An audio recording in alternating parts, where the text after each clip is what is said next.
سیدنا صدیق اکبر نے بھی یہی وصیت کی تھی کہ میرا جنازہ پڑھ کے پھر حضور کے سامنے لے جانا اور سلام عرض کرنا۔ حضرت انس سے بھی روایت، حضرت علی سے بھی روایت ہے، حضرت صدیق اکبر کی وصیت تھی حضور کے پاس لے جانا اور حضور سے اجازت مانگنا، اجازت مل جائے تو قدموں میں دفن کر دینا ورنہ جنت البقیع میں۔ تو حضرت علی المرتضیٰ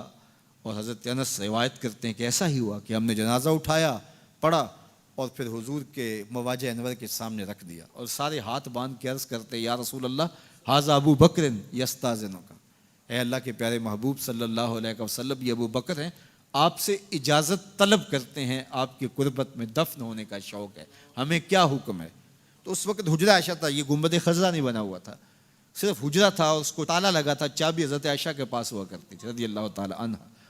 تو تالا لگا ہوا تھا اور لوگوں نے رکھ کے یہ عرض کیا،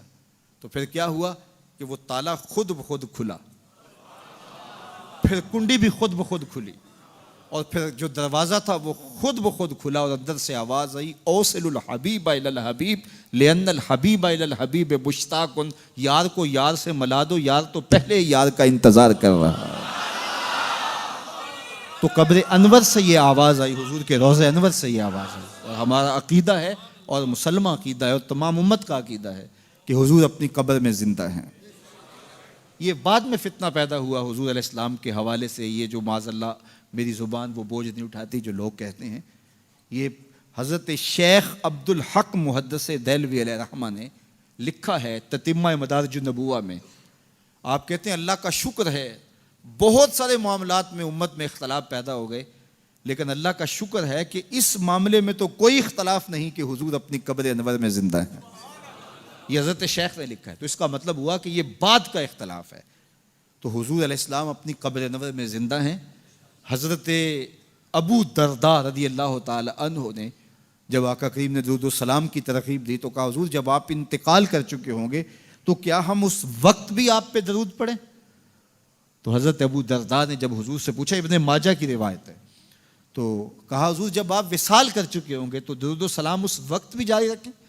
تو آقا کریم علیہ السلام نے ارشاد فرمایا انما حرم علی الارض ان تاکل اجساد الانبیاء فنبی اللہ حی یرزق، فرمایا ہاں بعد میں بھی میرے پر درود جاری رکھنا، اللہ نے مٹی پہ حرام کر دیا ہے کہ وہ نبیوں کے جسم کو کھائے، نبی قبروں میں زندہ ہوتے ہیں ان کو رزق دیا جاتا ہے۔